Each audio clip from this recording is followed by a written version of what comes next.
L'antisémitisme est favorablement d'extrême droite. Oui, Roselyne Bachelot fait une leçon de morale à Julien Audoul sur BFM TV. Ceci est bien sûr inaudible, mais vous verrez que cette ancienne ministre perd ses nerfs alors qu'elle raconte n'importe quoi.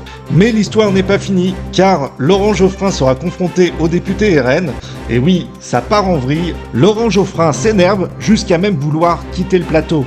Roselyne Bachelot pique sa crise. Eh ben écoutez, ça bouge sur BFM TV. Et pour finir, et surtout pour fêter les 10 000 abonnés de la chaîne en moins de 60 vidéos, nous irons voir des électeurs de la France Insoumise qui sont dans des délires d'un autre temps. Allez, c'est parti, bienvenue dans l'actualité où rien ne va, générique.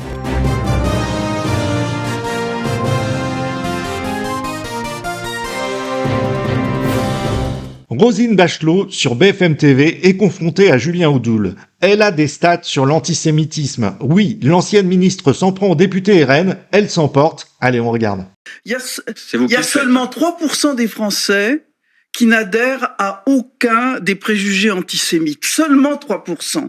C'est dire que l'antisémitisme dans notre pays, il est important. Et il est particulièrement important dans votre famille politique. En effet, mais je regarde pas les discussions, c'est ça. Et je vous demande de prendre vos responsabilités. 33% des électeurs de Jean-Luc Mélenchon ont ces préjugés antisémites, et pour ce qui est de Marine Le Pen, on monte à 39%. Donc l'antisémitisme est quelque chose qui, alors que ce n'est que 26% des Français. Et là, je suis très sérieuse. Ce sont des chiffres et dans votre électorat. Et je vous demande, Monsieur Audoul, il s'agit pas d'aller petzouiller dans je ne sais quelle conférence. Qu'est-ce que vous faites précisément pour ces près de 40% de vos électeurs qui ont des préjugés antisémites? Qu'est-ce que vous faites concrètement? Vous ne faites rien. N'importe quoi. Premièrement, pas n'importe quoi. Non, si. Moi, non, je suis pas insultant. Je suis factuel. Madame Bachelot vient d'insulter les électeurs du Rassemblement national. Alors attendez.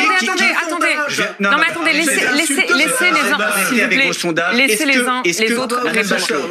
Julien Audoul répondait à Roselyne Bachelot. Est-ce qu'on peut être sérieux 2 minutes? Oui, on est sérieux. Moi, je suis très sérieux. 5 fois par jour, vous avez des compatriotes de confession juive qui sont soit insultés, soit menacés, soit agressés, comme le rabbin Doll. 5 fois par jour. Est-ce que vous pensez un seul instant, et dites-le moi droit dans les yeux, est-ce que vous pensez un seul instant que ces 5 fois par jour, ces agressions 5 fois par jour, sont le fait des électeurs du Rassemblement national? Non, évidemment non. Mais j'ai pas dit ça, Monsieur Audoul.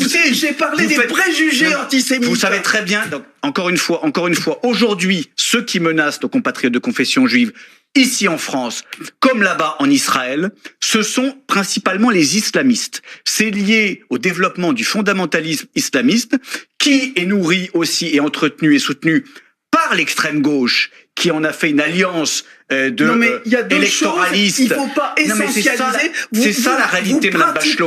Vous pratiquez finalement le cheminement psychologique des gens que vous combattez. C'est-à-dire que vous essentialisez Israël et l'antisémitisme dans notre pays. Mais c'est lié.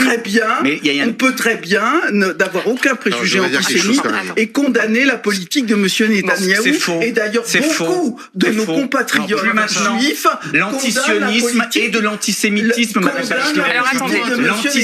Quand vous daignez aux Juifs d'avoir un État, c'est que vous ne souhaitez pas qu'ils soient... Roselyne Bachelot met sur la table l'antisémitisme et accuse les électeurs du RN d'avoir un racisme anti-juif. Oui, la gauche a parlé et comme à son habitude, elle tape sur les mauvaises personnes. Mais qui crie à bas les juifs, qui fait des croix sur les habitations, qui crée des affiches antisémites, qui agresse dans la rue. Oui, cette gauche vieillissante et complètement décalée ne semble pas comprendre que le réel danger est dans son camp. Ce qui les rend également complices de par l'alliance de ce qu'on appelle le nouveau Front populaire. Mais ce n'est pas fini, car face à Julien Audoul se trouve un redoutable concurrent, Laurent Geoffrin, un gaucho comme on les aime. Et là, c'est une première, le débat s'enflamme, ça suffit maintenant, je suis sûr que ça vous rappelle quelque chose. On regarde. Monsieur Geoffrin. Mais attendez, si on peut pas placer de mots quand vous êtes là. Oui, je vous répondrai après. Vous répondrez quand j'aurai fini. Vous répondrez quand j'aurai fini. Calmez-vous. Vous répondrez quand j'aurai fini. Je vais pas vous demander de prendre un verre d'eau comme à Manon Aubry. Je pense que vous êtes assez grand pour ça. Mais vous répondrez quand j'aurai fini. Ça suffit maintenant. Pourquoi vous hurlez comme ça? Parce qu'il n'y a pas moyen autrement d'en placer une. Vous m'interpellez. Ça continue. Donc je vous dis que M. Arfi n'est pas représentatif. Vous me répondrez. La majorité. Mais vous dites ça, mais ça ne veut rien dire vu qu'il fait partie. Il est président d'une association où on est élu, donc il est représentatif des gens qui l'ont élu. En tout cas, vous avez des la principale. Arrêtez. Vous avez des groupes ça suffit. Moi, je m'en vais. Qui sont élus. J'en ai marre. Allez-vous-en, Monsieur Geoffrin. Qu'est-ce que non, mais c'est pas possible. On peut pas parler. Laurent Geoffrin, allez-y. Bon, c'est fini là. Non mais déjà vous n'allez pas dire c'est fini. Ça recommence. Vous me dites. Bon alors attendez, chacun son tour. Je vais pas mettre un chrono en plateau. Non, mais on va pas couper les micros. Alors attendez, chacun son tour. On refait dans l'ordre. Laurent Geoffrin. Sur la réaction à LFI, au sein du reste de la gauche, ça a posé 1000 problèmes. Au début, moins. Et ensuite, beaucoup. L'affaire du 7 octobre a divisé la gauche immédiatement. Ils ont fait alliance.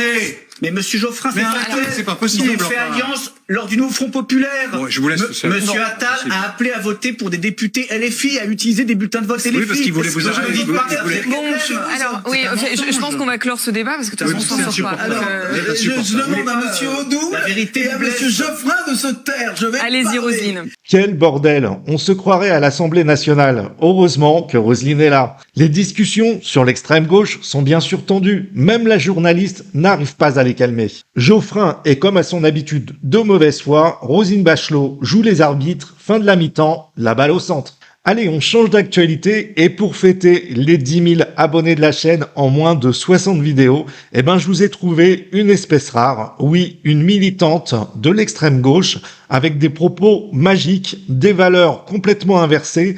Ce que vous allez entendre dépasse le réel. Oui, nous sommes dans la 4e dimension. Je vous propose qu'on écoute.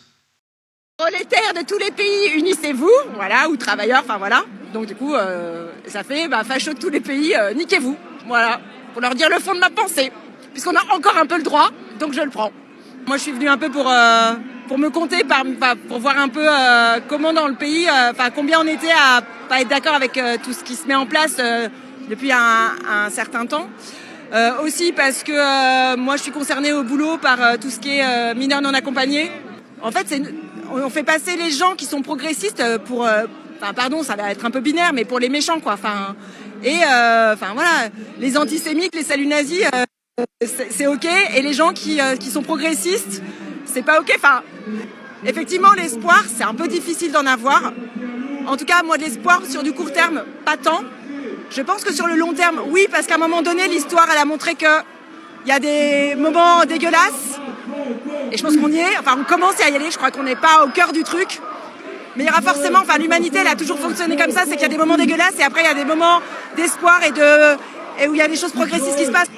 Je trouve que c'est important pour moi de garder cette colère contre ce qui se passe, parce que si je lâche la colère, même si c'est très désagréable, si je me mets à lâcher, je me dis c'est foutu, puis même par rapport à moi, ce à quoi je crois et à mes valeurs, j'ai pas envie de devenir ça, quelqu'un qui se résigne, même si parfois c'est un peu chaud de toujours lutter, et puis surtout c'est un rouleau compresseur, ça n'arrête pas tout le temps. Bon, voilà. Je vous avais dit que c'était une personne compliquée, elle ne se rend pas compte de son discours et manifeste dans un parti qui prône l'antisémitisme et se dit progressiste. Finalement, elle est à sa place et c'est bien mérité. Nous sommes là dans l'inversion des valeurs, qu'elle en oublierait le bon petit français de ce merveilleux pays dans lequel elle est née. Cette personne est biberonnée à l'idéologie de l'extrême gauche. Nous avons là un pur produit mélanchoniste qui un jour sera victime de sa propre pensée. Alors bon courage à elle. Et moi je vous dis à très bientôt pour de prochaines vidéos. Ciao.